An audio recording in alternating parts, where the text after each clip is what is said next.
دا نبی کریم صلی اللہ علیہ وسلم دا سیرت پاک سلسلہ شروع ہوا. ہجرت نہ پس پا سلورم ہجرے دا سفر پا میاش کے یو ډیرا عظیم واقعہ پہ خشوے دا چے د صحابو سره یو ډیر لوی ظلم شوی دی او واقع داسې و چې مکې ته نږدې یوه علاقه ده د غطفانیانو قبایلي خلک پکې اوسېدل. د هغې یو مشر سړی ابو برا مدینه شریفه تراغه او نبی علیہ السلام له تحفه تحائف او ډالۍ راوړي. حضور پاک داغه چې حالات او توقتن او هغه تحفه ته قبول نکړه او دعوت ورکړه د اسلام چې ته مسلمان شې ایمان راوړه بیا به موږ دا تحفه قبول کړو. هغه ته په جواب کې وی ابو برا چې زه خو ایمان نه راوړم خو یو مشوره دل در کوم او غدا چې کتا مال صحابه را کړل خپل مرګري کې خپل قوم ته بوزم او زما قوم تغویر اسلام دعوت ورکی نو ممکن ده چې زما ټول قوم خدای مسلمانان کی او کزه اوس اسلام قبول کم او بیا لال شمنو بیا به زما قوم وی چې دا تا مصلحت کړی دی او مسلمانانو سره سمجھوته دی کړی دا بیا به زما خبره نه مني او که تاسو کسان را کړل او هغه کسانو الته دعوت ورک تبلیغ د اسلام یو کو الته به بیا مسلمان شم आवाज به کوم چې خلکا راځي دا خلک رښتونی دي او دا پیغمبر هم رښتونی دي زم ایمان راولم او تاسو ایمان راوړې نو هغه به بیا ډېره فائدہ به زما ټول قوم به مسلمانان شي. نبی علیہ السلام ورته فرمایل چې زما ستا په قوم یقین نشتا اسنه چې زما مرګري درکم او ما سره چرته ستا قوم سازش وکي او دا مرګري را لمړنه کی د ورته وی چې د قوم مشر زما واره دی بل څوک نه دی او زی ذمہواره دې فکر چېونه کې دغه خپل قوم د قوم خپل نوم بنو عامرو او غطفان ډېر لوی علاقه ده او دې کې ډېر غټ غټ بدمعشان به اوسېدل زه په دې واړه واړه کلیو او وړې وړې قبیلې وې او ډېر سخت خلکو پلاره چې به قافلې دې شوکې به کولې قافلې به لوټ کولې اجرتی قاتلانو خلقو چې بکلم په کریشو جنگ له بوتل د دینه به بوتل نو چې کم غټ کلی پکېو بنو سلیم او رعل او زقوان دا دغل تکي واړه واړه غټ غټ کلیو وړې وړې قبیلې او غټ غټ کلیو نو د دې د قوم مشر د دروارو عامر ابن طفیل دی ورته وی چې زمار وارد کلی مشر دی او زیزی مواره مس فکر چېونه کې نو حضور پاک ولا او یا کسان قاریان ورکړل داسې مبارک خلک ور سره کړل چې دا وینا مبارک نور څوک نو ولې په دغه وخت کې یو خو د قرآن شریف حافظان او قاریان دویم دو چې د صفې د پیغمبر علیه السلام د صفې د مدرسې طالبانو د حضور پاک ته به قرآن زدکو او احادیث مبارکه به زدکول او دریم دو چې دروازه به روجی نیولې د شپې به منځونه کول او څلورمه ډیوټي دا وه چې دروازه سره د روجې بتلل صحرات او ځنګل ته نو خشاکونه به راغونډول نو مازیګر ماښام به هغه په مدینه کې خرڅ کړل نو چې کومې پیسې به وګټلې نو په هغې به د حضور پاک د صفې طالبانو له د ډوډۍ موډۍ بندوبست کو چې چا به کار قصب نشو کولی اغا غریبانان طالبان د حضور پاک صحابه اغیله به ډوډۍ او د ترکارې مرکارې انتظام کو نو ګو او بیا به د شپې سلک خوب کو ټول شپه به لګي او قران به زده کو او د پیغمبر علی السلام حدیث به یادول او منځونه به کو دا سه مبارک خلق غریبانان جزانان د چا خور وو دغه مدینه کې او څوک د بار نه مهاجر راغلیو او په دا صفه کې دیرو نو ډیر پاک خلق او صرف صحابه پاک خلق دي خدا پکې ډیر ناشنا قاریان دیندار او صالحان او یا کسان وسره حضور پاک اولېګل دی ابو برا سره وی ذالک ګورې ذموار به ته وی بیغم او صاحب چې دوی سنگراشي او زما قوم ته دعوت ورکي نو زبا هغه وخت سره د اسلام چغوام زما قوم بم خدای مسلمانان کی نو نبی علیہ السلام خو په دې باندې شرسو چې خدای پاک دا کافر مسلمانان کی دی چې سنگلال دا او یا کسان نو دوی یو ځای کې یو غونډه شاته دیره شو یو صحابي حضرت حرام ابن ملحان رضی الله عنه اغله پیغمبر علیہ السلام یو ختم ورکړیو وی د قوم چې کوم مشر دی درواره عامر بن طفیل اغله بنما دا ختم ورکی که خدای دا مشر مسلمان کټول کار بسم شي دی یو څو کسان لاړل دی نور مسلمانانو ته تاسو دلته کېنه او د حضور پاک دا خط وړم د قوم دی مشر لا که خدای غ مسلمان کو نو تاسو بیا راځي او که چرته غ مسلمان نشو او دې چې ته مړکلم نو تاسو به بچی کنه ویل راخه دا کوم استاد چې او پس راغلی ابو بردا وسره شو لاړ ویرواره دا یو څو خلک راغلی د مدینې نه او د دوی چې کوم مشر دی محمد صلی الله علیه وسلم دا یو خط راوړی دی ستا په نوم دا خط وګوره خط یو کټ خط کې وته حضور پاک لیکلیو چې ته مسلمان شه د اسلام او د ایمان دعوت درکوم الله به کامیابی درکړي او د دې بوتان او د دې سيزونو عبادت پرې لري یو الله عبادت وکړي هغه چې خط وکړ بس بلوشو او یو سړی ته اشاره ورکړه وی وادا سړی پتورا پنيزا بلکې د مخ کې نه وته سړی تیار کینول هغه ته پتا وا سازش وو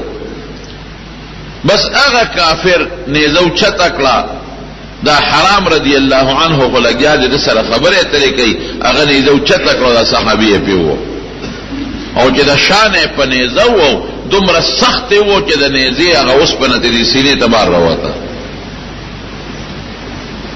وینه ته وبېدا د صحابي او چلو کو دا غوینه چې ته بیګي غلاس کې دا سره واغشت او په مخ ونستا او وینه راواغشت او په مخ ونستا او یفست ورب الكعبه زما د پرب د کعبه قسمی چې د کامیاب شو د کامیاب شو ولی ځکه مسلمان چې مرشي او په جهاد کې مرشو شهید وته وای بیا د کافر مقابله کې مړ شو شهید وته وای او د شهید خدای په دې ډېر مقام دی صحابه خو بغختله خدای نه شهادت غریب وي دومره په لری لار چې جنت ته ځو نو په لار نه بلار شو کنه منځ بکاو روجه بکاو او سیبا د نارو نه بزان ساتو دا خو ډېر اوږد مزل دی راشه په لندو کې به ورشو او مقابله چا سره زو مارونو مقابله د الله او د رسول ډېر دشمنانو سره دغه خلکو چې د حضور پاک سخت دشمنانو او د الله د دین دشمنانو بت پرستو بوتانو ته سجده کول مشرکان وینه په دې مخ باندې وشیندل او چغه کړ فست ورب الكعبه زما دې پرب د کعبه کې د کامیاب شو کافر حیران دي چې سړی مري دا خو ناکامی ده او دی وې زه کامیاب شو دې کې څه چلشتا بس اگر واره وته چې اگر تر واره ته وې چې دا خو دې زیاتی وکړه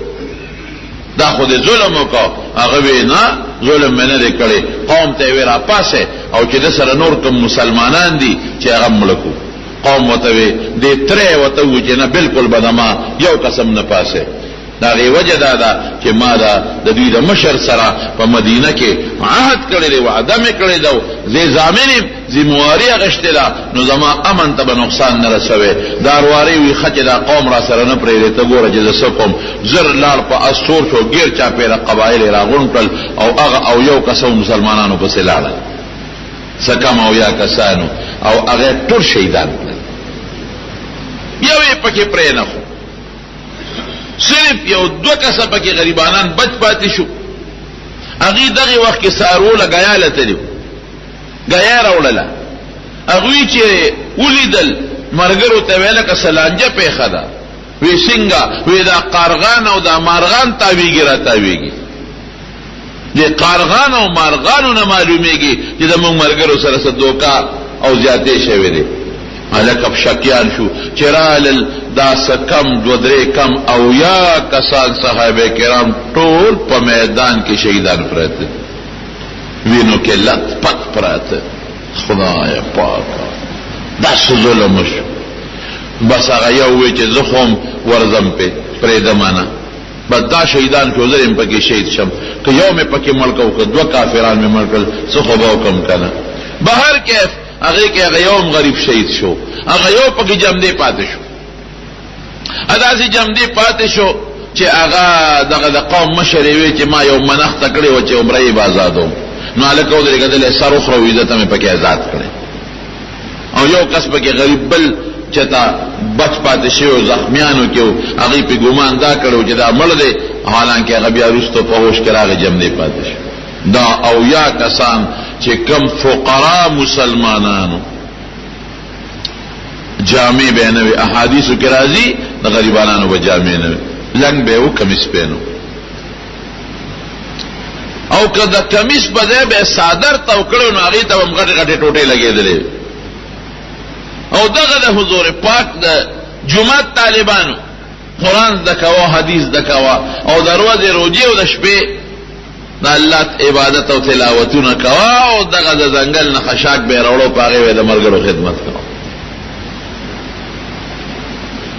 یو کس پکېو عامر ابن فهيره رضی الله عنه دام په شهداو کې دا چې کوم د قوم مشر د عامر ابن طفیل دا چا چې سازش وکاو دا صحابه شهیدان کړل هغه د چانه تاسو کو الکه ودا لاش د چا دی هغه وته ودا د عامر ابن فهيره دی وی ولی وی چې دې ما کله ملک وی ما په خپل سترګو دی اولید چې د لاش چت شو اسمان ته ورسه ما ولید چې اسمان ته لاش ورسه او بیا د اسمان نه واپس د لاش راغی دلته پریوت دا ما په خپل سترګو ولید دا څوک دی وی دا عامر ابن فهيره دی عامر ابن فهيره د حضرت ابوبکر صدیق غلامو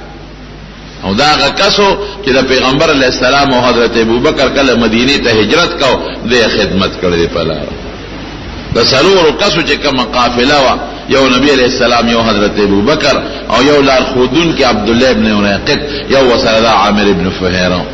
پټول لار د هجرت د نبی کریم صلی الله علیه وسلم او د حضرت ابوبکر صدیق خدمت کړي ناغی دقه سلا ولا خدای پاک ورکړه بلکې جلال الدین سیوطی په خصائص کبرا کې یو روایت نقل کړی دی ادا چې د لاش بیا خدای پاک اوچت کړ او اسمان ته وخیجب د لاش سیوطی صاحب لیکلی دی او د نورو چې څومره صحابه کرامو دا غی لاشونه پاتیو پزمکا د لاش چته چا پسترګو نه لتی غلاش یې شو اس پته نه لګی د لاش او کافر په خپل تصدیق کوي چې هغه مشر د کافرانو چې میلا شولې چې اسمان ته بلکې په بخاری کې عجیبه روایت ده هغه کې دا راځي چې لاش ما ولید چې د اسمان نه موچت شو اسمان د لاش لاندې پاتې شو لاش اوچت لاړ دغه کافر په خپل تصدیق کوي د قوم نه مشر حضور پاک ته چې پته ولګېدله نو سلوي خروزه د سار په مانځ کې دی پس خیره وکړي دعای قنوت دا سه خیره و پس یو که خدایا ویدا خلق هلاک کی خدایا عصیه قبیله دا ستا او زما خلاف ورزی او کړه حکم خدای ته هلاک کی خدای فلان کې قوم هلاک کی فلان کې قوم هلاک کی دومره حضور پاک چته دردمن نو لکه پدی چې دردمن شو مسکینان فقیران او په دوکه شهیدان شو بیر معونه د علاقه کې او پیری دا غي په غاړه باندې دا غریبانان شهیدان شو نو دیتا غزوه بیر معونه وای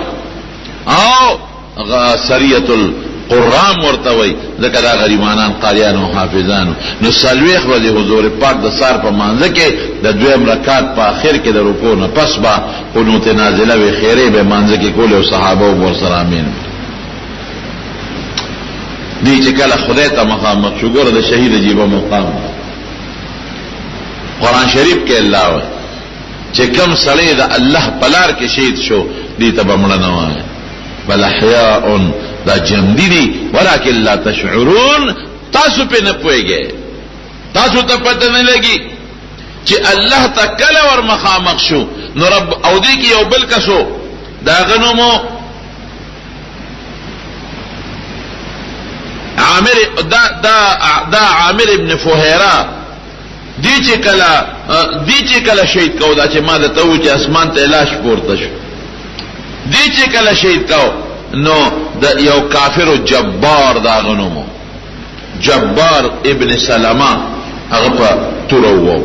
نو چې دیم کله په تورو نو دم د خلینه او چغه وستا فست والله زما دې قسم په خدای وی چې کامیاب شوم دم د خلینه دا چغه وستا نو یو کافر و ضحاک ابن سفیان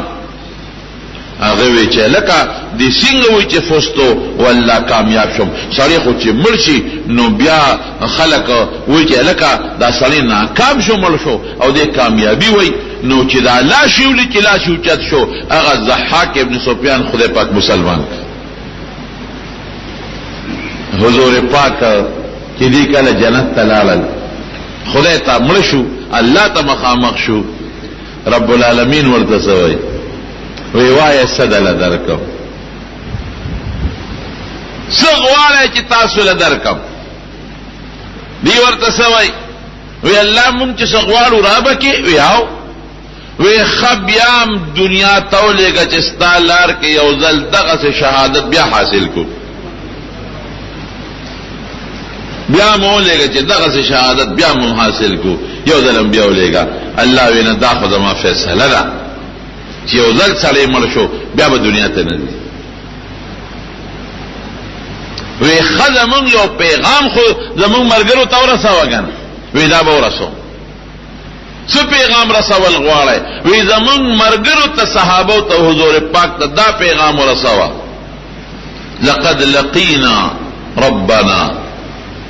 لقد لقينا ربنا فرضي عنا وارضانا چې موږ د خپل رب سره ملاقات وکړو الله موږ نه خوشاله دی او موږ د الله نه خوشاله یو نو حضرت جبرئیل علیہ السلام د دې دا خبره د قرآن شریف د آیات په شکل کې راوړه نبی علیہ السلام ته د قرآن شریف آیات او مخ کې بیا منسوخ التلاوت شو نو نبی علیہ السلام ته جبرئیل علیہ السلام دا راوړو چې هغه ستا او یا کسان شهیدان هغه وی چې لقد لقينا ربنا من د خپل رب سره ملاقات وکړو فرضي عنا الله مونږ لري خوشاله دي ورزينا عنه مونږ د خدای نه ډېر زیات خوشاله یو دا په قران کې صحابه لسته د آیت په شکل کې نو بعض آیتونه منسوخي بیا الله تعالی لسته منسوخ کړ وی خاله دا خبره خو دې زمون اومنلا الله وی خنو دا یو خبره تاسو سوال وکړو د دنیا د تلو دا خو زما فیصله ده چې دنیا ته یو سړی یو ځل مړ شو نو زه دنیا ته واپس نه لېږم حدیث پاک کې نبی علیہ السلام فرمایي وی شهید له چې الله په جنت کې کمی مرتبه ورکړي شهدا ولا دې بل خدای نه دا غواړي چې الله ما دنیا ته یو ځل بیا ولېږي چې شهید شم او چې شهید شم نو بیا می جم دې کو دنیا ته می ولېږي چې یو ځل بیا شهید شم او چې بیا شهید شم نو بیا می یو ځل جم دې ک الله چې ستا په لار کې یو ځل بیا شهید شم د شهادت هغه مرتبه بدی وي دا غیر وجه مده الله په دربار کې دا سوالونه کوي الله وتعالى چې دا سوال کو نه قبلېږي ځکه چې یو ځل فیصله ما کړی ده چې سړی مړ شو دنیا ته بیا نه دي خدا ستاسو درخواست دا دویم دل قبلوم دا ستاسو خبره به د قران په شکل کې آیت په شکل کې لاله شي نبی رسول الله لا خود دل خپل یو نعمت درکو یو انعام دل درکوم چې دا انعام به ما چالم نی ورکړي دې شهدا او ته وای الله هغه سه انعام دی وی ګورم ما ته چې خلک څومره ګوري نو پرده کې ما ویني د پردې نه بغیر ډایرکټ نیغ په نیغه ما څوک نشي لیدلی او نن تاسو ته ځان بغیر د پردې نه خیم نیغ په نیغه زما د دې مخ مبارک ملاقات وکړي.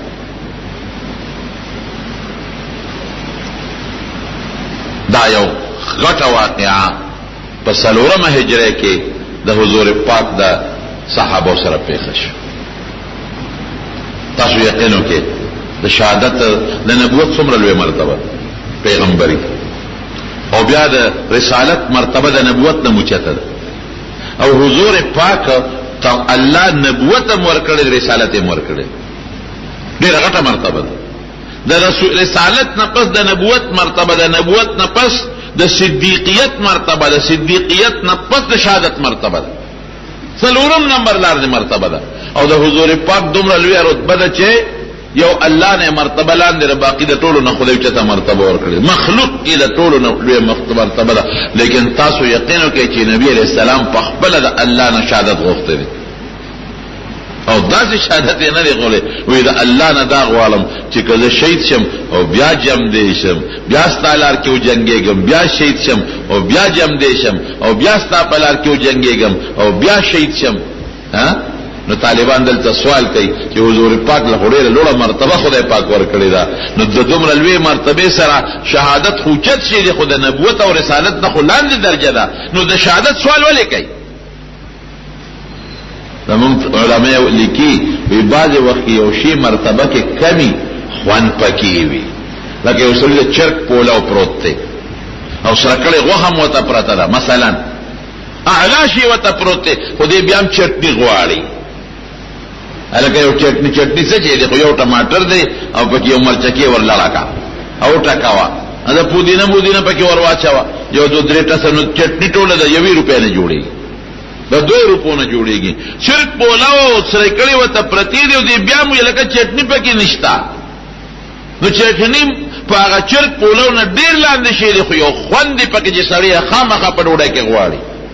دغه رنګ د شهادت مرتبه د نبوت او رسالت نه ډیره لاندې ده، بیا پیغمبر علیه السلام ولې تمنا او ارمان کوي خوند او ټیسټ پکې.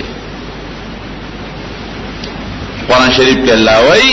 چې تاسو پام کوئ په شهدا او د مړو ګمانو نه کې بل هم احیاء جم دي یو ځای وایي ولکن لا تشعرون، تاسو په نه پوهیږئ. فرحین بما عطا الله چې دوی له څه ورکړي په هغې به خوشحال. بل ځای وایي عند ربهم يرزقون، خدای روزي ورکوي. دا غټه واقعه د بیر معونه په 4مه هجره په سفر کې شوې. دین یو کس عمرو ابن امیہ رضی الله عنه هغه چې کوم جم دی پاتې شو، هغه ری په لار را روان دي تور سره ده، ډېر پریشان دي چې خدایا یو کم او یا مرګري مې مفتو کې شهیدان شو. د چا مخ کې یو کس به وینو کې اوتره پیږي او پر پروت دغه په زړه څه تیریږي، نو په لار را روان دی او د دې قوم یو 2 کسه ولا په مخې لا ورغل.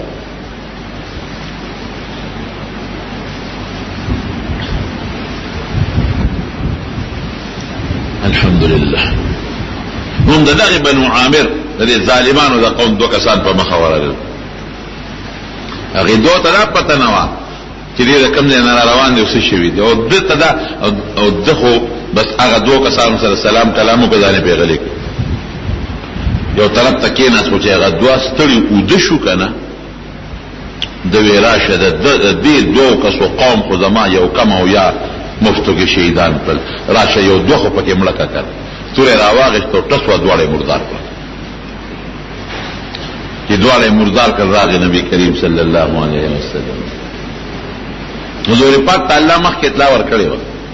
چې دې راغی ټوله قصه یې ورته وکړه، صاحب داسې وشو. خو بدل مې پکې دی یو 2 نه واغېسته، په لاره راتلم د قوم یو 2 کسان یو امې وله مړه کړل. نبي علیه السلام ګوره انصاف ته ګوره، که بل څوک ووایي به چې زنده باد توره دې وکړه، 2 خو دې پکې بېغمه کړل که نه. زمونږ په وطن کې تاسو نه ګورئ خلک دی یو په دې بل نه وجري، دا ظلم دی. یو په دې بل وجني د دوی په دې پلار وجني د پلار په دې دوی وجني د رور په دې رور وجني لری یو بل په دې وجني حضور پاک قبل سوکوي به بچ نن د باندې زبردست کار دی وکړه نبی رسول الله مینه را دي خو نه کړ دا کوم دوه چې مړکل دی خو پاره کې شامل نو په ظالمانو کې او دې سره زما معاهده ده دې سره زما لوز دی او کافران خو زما معاهده ده دا دې خو نه کړل ګوره نو اوس بسکو نو صحابه ته وی چې د دوی دیت به ورکو ګوره دا ظالم قوم دوه کسان دي خو د پیغمبر علی السلام معاهده ده وسره وی دي په ظلم کې شریک نو دي دیت به ورکو نو د مدینه منوره يهوديانو بنو نذیر هغه سره د پیغمبر علی السلام یو معاهده و نو نبی علیہ السلام هغه بنو نذیر ته سوال جواب وکړ چې مونږه د دې دوه کسانو دیت ورکو سلو خان د یو سل د بل نو تاسو ما سره په دې کې امداد وکړئ بنو نذیر وته نبی علیہ السلام ډیره خده صاحب راشه مونږ سره یو نوې روړې به مخوري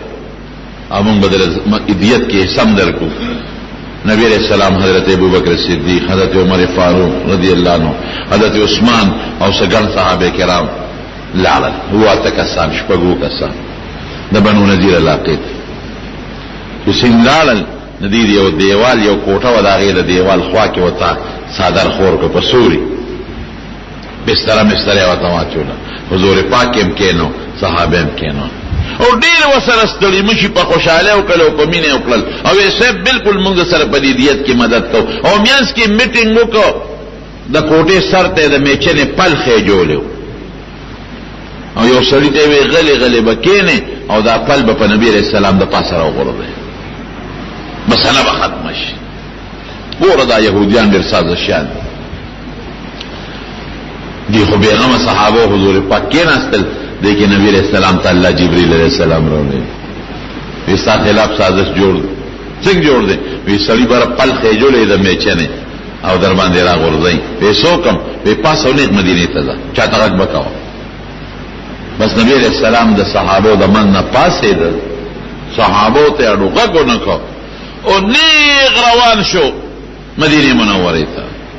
هو چې دا سازش دوی کو هم نو دې کې یو يهودي سلام هغه دې مرګرو ته وی ګوره دا سازش وکاوه نو ما ته پته قسم په خدای د خدای رښتونی پیغمبر نشه وجلی خدای به حفاظت کوي او خدای به خبر کی ظالمانو در باندې مکوي ګوره معاهده وسره کړی دا صلح وسره کړی دا لیکلم وسره کړی دی میثاق چې موږ به یو بل تغږ نه کو نو ګوره صلح هغه خپل لوز ما ماتوي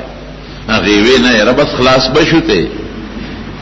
حضور پاک نیخ پاسه د مدینه منوره تعالی نه ابو بکر خبر کو نه عمر خبر کنه عثمان دا الله په دې کې یو حکمت او غیر طالبانو خبره ده درته نه صحابه چې پوښتنه چې نبی رسول الله خو پاسه هغه خدا خیالو چې تسبا او دسماتي یا بل سکار به اوس براشي چرانغه نو صحابه پریشان شو چې نبی رسول الله څه شو نو دی ور پسې را پاسه دل ګوري چې حضور پاک څه شو او يهوديان خو پوي شو چې دا خو معلومیږي دا چې دې پوي شوی دی زمون په دې سازش باندې نو چې صحابه څنګه مدینه درال حضور پاک په مدینه کې وای سید ته قرآن پاسې دې مونږ خو دې پرې خو دو وای ما ته جبرئیل اطلاع راکړه ظالمانو مې چې نه پر برخه جوړه و مې راغورځو يهوديانو وته وی سید ته وللاړې وی ښا وللاړم وی برم چې مې چې نه پل خې جوړه او سلام ورته کېنول تاسو خو د معاهده خلاف ورزي وکړه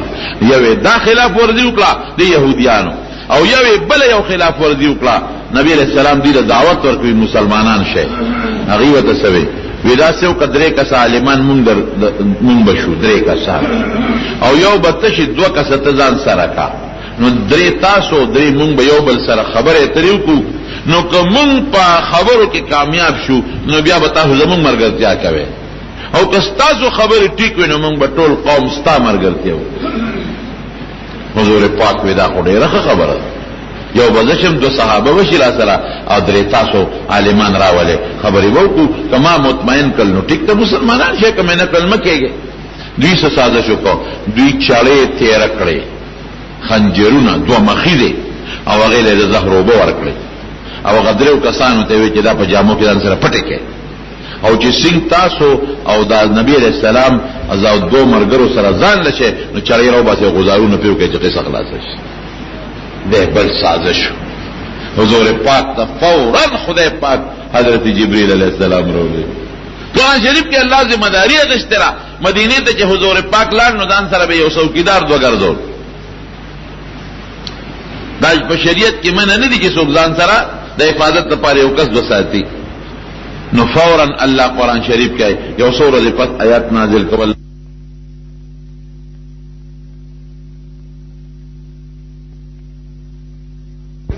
چې نه راکوزیدل نو د دوی چې د کجورو کمبوټیو نبی علیہ السلام صحابو ته بعضی باغونه ولا پرې کې سړی په بوټو خپکیږي کېږي چې راکوز شي خو دې بیا راکوز نشو پنځل سره صحابو او نبی علیہ السلام د دوی د قلاګانو نه محاصره کړي و بیا ډېر درخواستونه وکړل نبی علیہ السلام وی کې ایمان وروړی اسم نشتا ظلم ما سره کړی د چالو د وجلو او د میچن د پل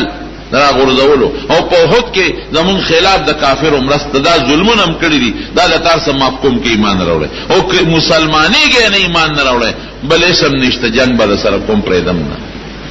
دي چرېر مينتونو خپل نبی عليه السلام ته خدای بیا بل چلو کې دا چې دلته څومره کورونه زمکې دي دا خالی کې د جنازې بل خوځه هجرت پرېدم هم نه دلته وی صاحب زمون مالونه چې دي وی چې څومره وړې شي یو څه چې کوم نشي وړې خرڅوي به نه دلته زه یو څه نو بدید په خرو په قچرو په خانو په سونو باندې او په خپل سامان بار کو دومره سامان خپل یوړو چې د کوټو کمې کلکې ورونو هغه وستلم ځان سره یوړل څوک خیبر ته لاړل او څوک شام ته لاړل او چې کوم زمکه او کوم کورونه پاتې شو هغه د مسلمانانو غنیمت شو نو حضور پاک چې کله مدینه ته هجرت وکړ نو مهاجرینو سره خوشنو نو انصار خپل مالونه د مدینه خلکو سره نیم کړو خپل مالونه کور چې چا دوبو یو به مهاجر لور کړ زمکی چې چا څومره وی نیمه مهاجرینو لور کړي تر دې ده پورې یو صحابي دی حضرت عبدالرحمن ابن عوف رضی الله عنه یو انصاری سره نبی علیہ السلام د رورولي جوړه کړې و یو مهاجر یو انصاری به رونه کړل دا ستارور شو بس مهاجر سره سو غریب سره هغه سعد ابن ربیع رضی الله عنه وایي خپل مهاجر ورته وته خو زما رور شو کنه وی زما مالم نیم ستو نیم زما راځه اعمال سره تقسیم کوم چې څومره مال به نیم بستو نیم زما او دعا می خدي دعا نو راشه یو پکې خوخه کا نو چې کومه پاکستان خوخی زبول طلاق ورکم نو چې عدت تیر شي تا ته به په نکاح کا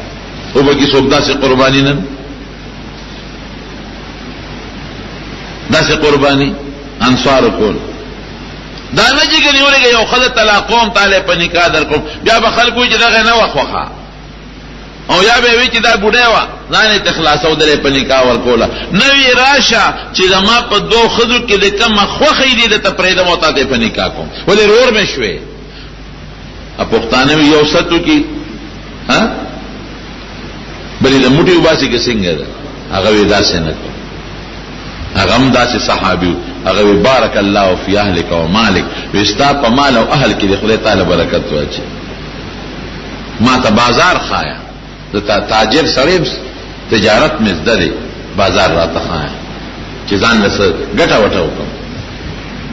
نو انصار دا زبردست قرباني کړې و مهاجرینو له خپل کورونه ورکړو خپل ځمکې ول سره نیمه کړې وې نو چې د بنو نذیر يهوديانو کما لاقا نبی علیہ السلام ته په غنیمت کې پاتې شو نو حضور پاک انصار را جمع کړل وته وی دا د بنو نذیر چې کوم ځمکې دی او کوم کورونه دي دا خو غنیمت شو او تاسو څنګه خوخه ده که تاسو وای چې نیم مهاجر ولور کوم نیم تاسو لا هم چې تاسو خو خینو داسې وکړو که تاسو وای چې مهاجرینو سره تاسو خپل کم باغونو کورونه دي او تاسو ته واپس کی او دا به انصار لورکم انصار سره چې تاسو کم باغونه دي دا مهاجرو سره نو او تاسو ته واپس کی او دا به مهاجرو لورکم څنګه موخه چې څنګه انصار ته تاسو خو غیغه سکو دا انصار دو مشران سعد ابن عباده او سعد ابن معاذ رضی الله عنهما اغیفا سیدن ګوره د حضور پاک قربانه ته ګوره هغه غي ته ګوره زمون خو یو مشوره ده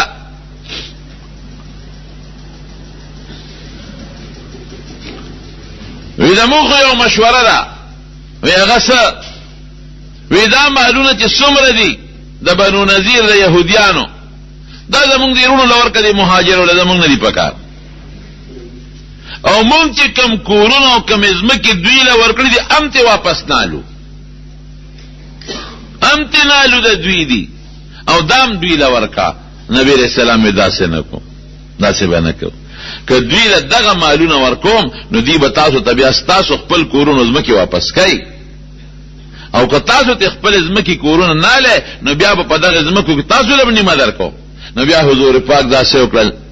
چې دا هغه بنو نذیر هغه ازمکه هغه مهاجرو لور کړی هغه ته وی چې تاسو سره د انصارو کوم ازمکه او کورونه دي دا دي ته واپس کړي دا د بنو نذیر واقعا چې وا دا هم په دې سلورمه هجره کې شوې ده په دې سلورمه هجره کې یو بل واقع د نبی رسول الله پیښ شوې په احد کې چې کله ابو سفیان ته او ډیر لوی په روب کې او په ډیر لوی جوش کې روان شو کنه دغه چې او یا کسان صحابه کرام په کې شهیدان شو نو دی ابو سفیان نبی رسول الله له دمکی ورکړه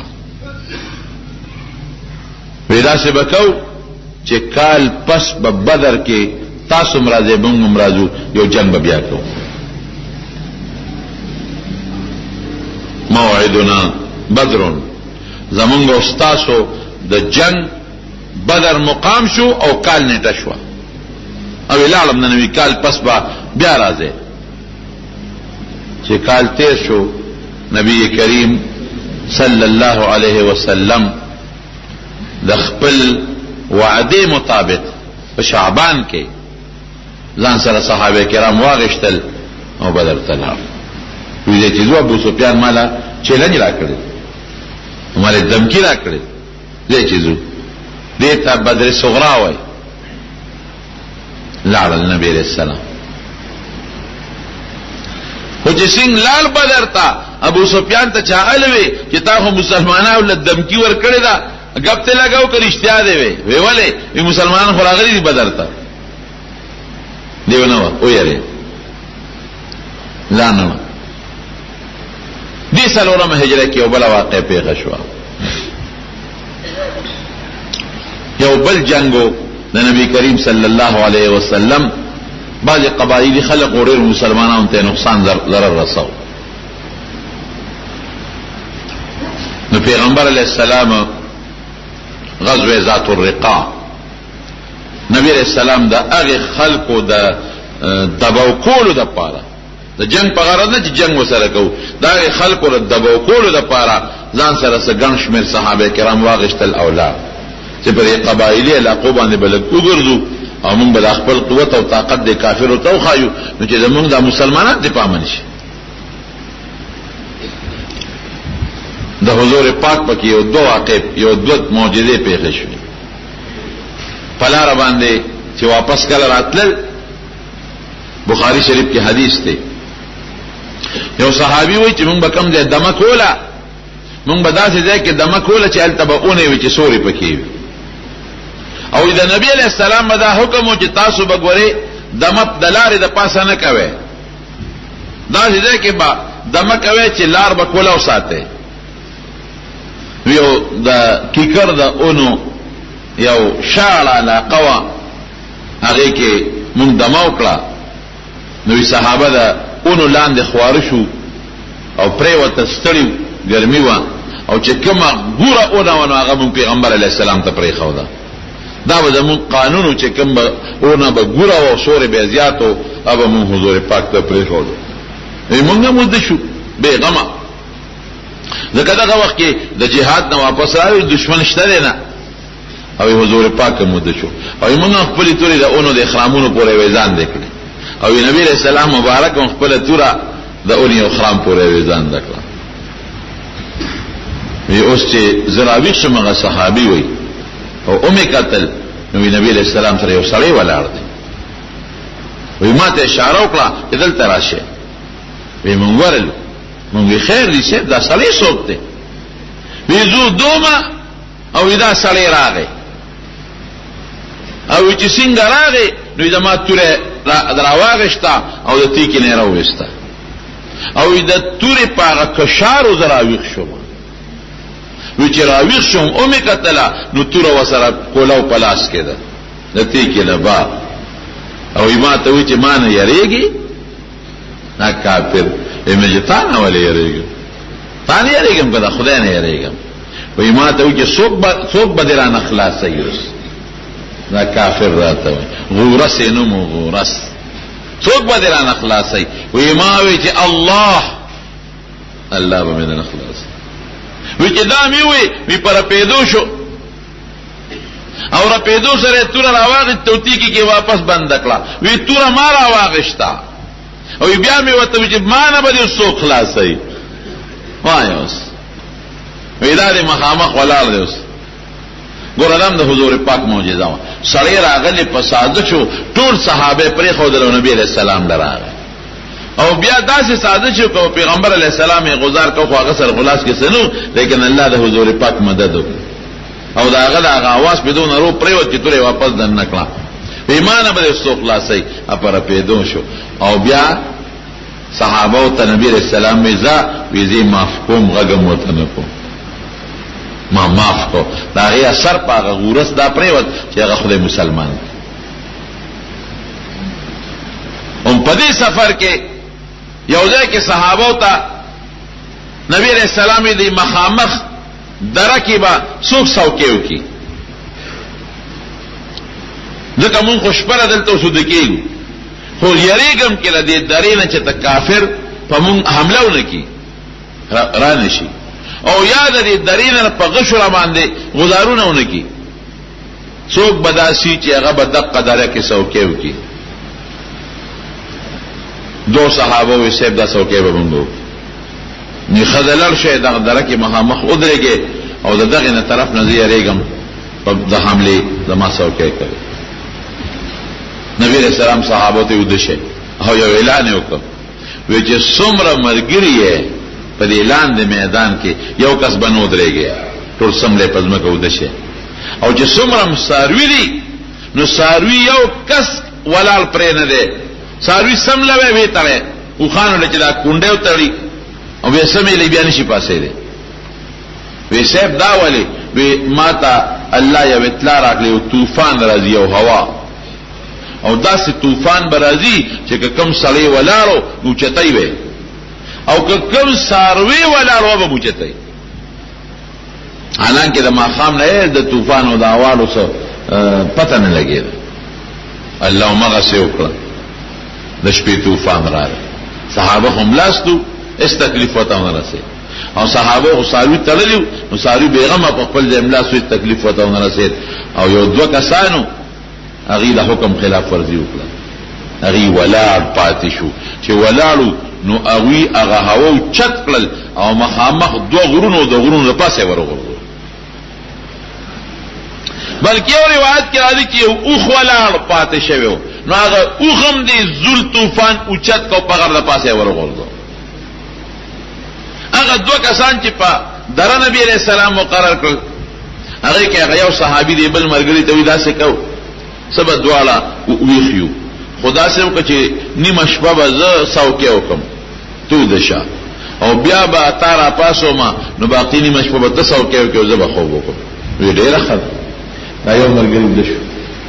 او چې دا بل چا ساوکه کولا د وراشه نفل باندې ودرېګا نو بس مخامخ بدرې ته ګوره دربم د تخکاری خلق بم کار نفل بم کې څه په ولا علی په نفلوت او د حضور پاک د پیشنګوی مطابق په دې در باندې دشمن را روان دی. اوس هم په دقه سوچ ته تیرانداز دشمن دی غشو وشتو والا چې مونږ ورشو او په مسلمانانو باندې با په غشو غزارونو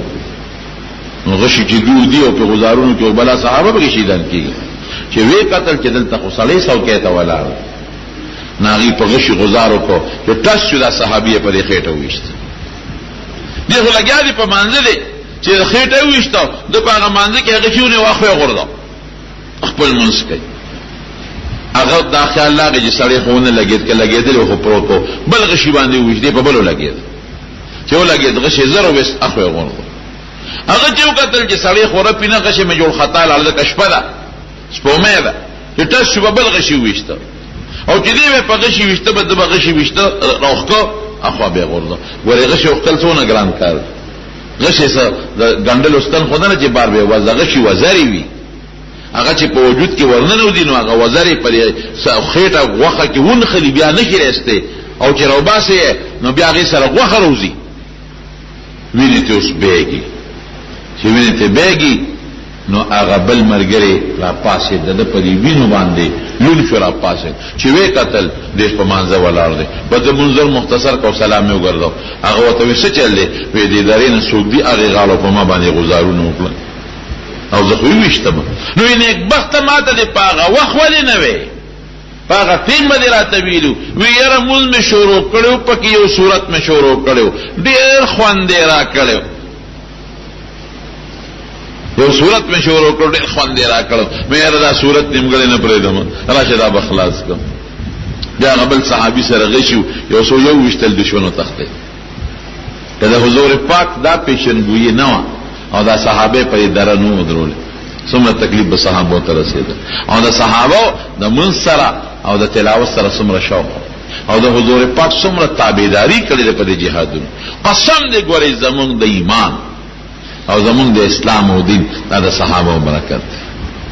کدی دا قربانه نه ورکړي انصار او مهاجرینو اوس به اسلام مونږ ته نور رسیدل نه به دا قران مونږ ته رسیدل او نه به دا خپل سوچا عقیده مونږ ته رسیدل او نه به دا خشته اعمال او دا خپل اخلاق مونږ ته رسیدل قسم په خدای دا د حضور پاک او دا د صحابه او برکت دی او دا سه پاسانم نه دا دومره چې هغوی محنتونه کړي دي کوششونه کړي دي جهادونه کړي دي او شهادتونه مندلې دي او بے سره بے سامانه غریبانان په وینو کې لطفت دا د اسلام او دین دراس موږ بلک سوچو چې هغوی څه کړي موږ څه کوو آیا موږ د هغوی نه خدای ته ډېر نږدې یو نه آیا موږ د هغوی نه ډېر نیازبین یو نه نه د هغوی نه زیات نیازبین یو او نه د هغوی نه زیات خدای ته نږدې یو اسی به سمون ځان د جنت ټیکداران ګرځي ګوره مهنت د دین لپاره به مونږ هم کوو مونږ به کوشش کوو اوس دین مونږ ته پاتې دا کوشش یوازې د مولا نه دی ګوره ښا او نه یوازې د قاری صاحب دی دین او اسلام د ټولو شریک دی قران د ټولو شریک دی خدای د ټولو شریک دی پیغمبر د ټولو شریک دی دا یوازې مولا ته مه پرېږدئ څنګه د مولا ذمہ داری ده چې دا دین د حضور پاک چا لپاره چې هغې مشقت برداشت کړی دا به امت ته رسول غواړي دا ستاسو ذمہ داری ده تاسو هم دا محنت کوئ څنګه چې مولا وایي چې د خپل بچی عالم کم چې دا دین محفوظ شي د هغه په سینه کې بل ته ورسوي نو تم دا ذمہ داری وګڼه چې خپل بچی عالم کا او خپل بچی قاری کا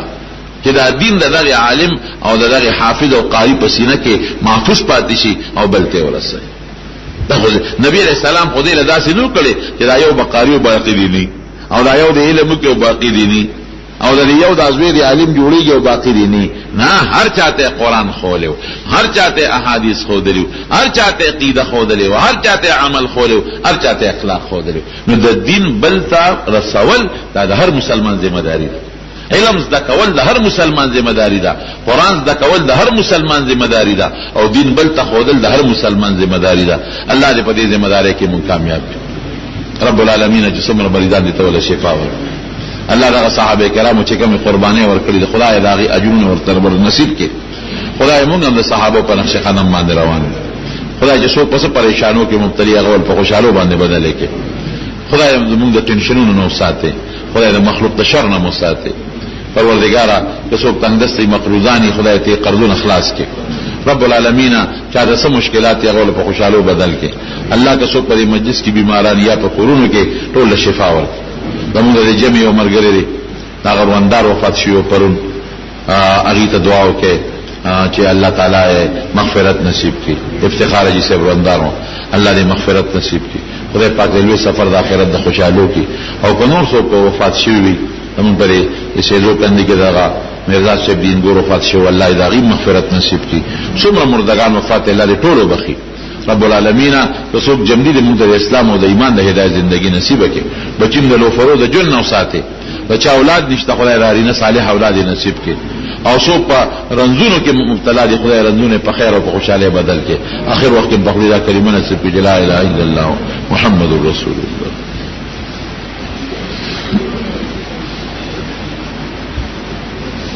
پچا قرضوی او د پټی نه فصل خرڅ کی د پټی فصل خرڅ کینو که قرضدار دی او کنه هغه کې به عشر ورکړي یو سړی د سلويختو زره موټر سایکل دی او د قرض ګران خرڅي خرڅول شي پس نقد او ارزان او په قرض ګران دا په شریعت کې جایز دي زوی د الله نعمت ته لور د خدای رحمت ته نو خلک په دی ولی خپکیږي نو چې څوک په خپکیږي دا وی توایا مون غوايو چې کچاله يهب لمن يشاء اناسا چاله خدای لونه ور کوي ويهب لمن يشاء الذكور چاله خدای نارینه ور کوي او يزوجهم ذكرانا واناسا چاله دواړه ور کوي الکانو جنکه ويجعل من يشاء قيما څوک شان کی نو په لور خفقان نه لپکا دې زمانه کې هو زما خپل زوج چې لور د دوی نه لوی خنه آمد زوی چې دی نو دا دومره دعاګانې پلار مور ته نه کوي لکه لور چې ودا سونه دعاګانې کوي دا ګورې ما ته پته او زوی د پلار خوري وته دعا نه کوي لور پر دې خوري او مور او پلار ته دعا کوي ها نو دې کې اس خفقان مکوي قسم دې باز دا لونه د شلو زامنو نه د پلار لپاره بهتري د شلو زامنو نه یو لور ولا بهتري د آخرت په بنیاد باندې او دنیا کې هم خدمت کوي نو به یارو خفقان نه پکا دا خدای د طرف نه یو داد دی صرف دومره د چې خلک زامنو ته بده خوشاليږي چې یو نسب هغه د زوی سره تعلق لري او د نسب باقی پاتې شي نو دغه یو خبره ده پکې او دا لور خدای بل کور ته لاړ شي زوی د په کور پاتې شي نو موږ په ګلاته کې وایو عموما تاسو هم دا وایي دا اولاد د پاره دعا کوي نو دا وایي د نارینه اولاد خو صالح او نیک غواړي چې صالح او نیک کې د مور پر خدمت خو کوي کنه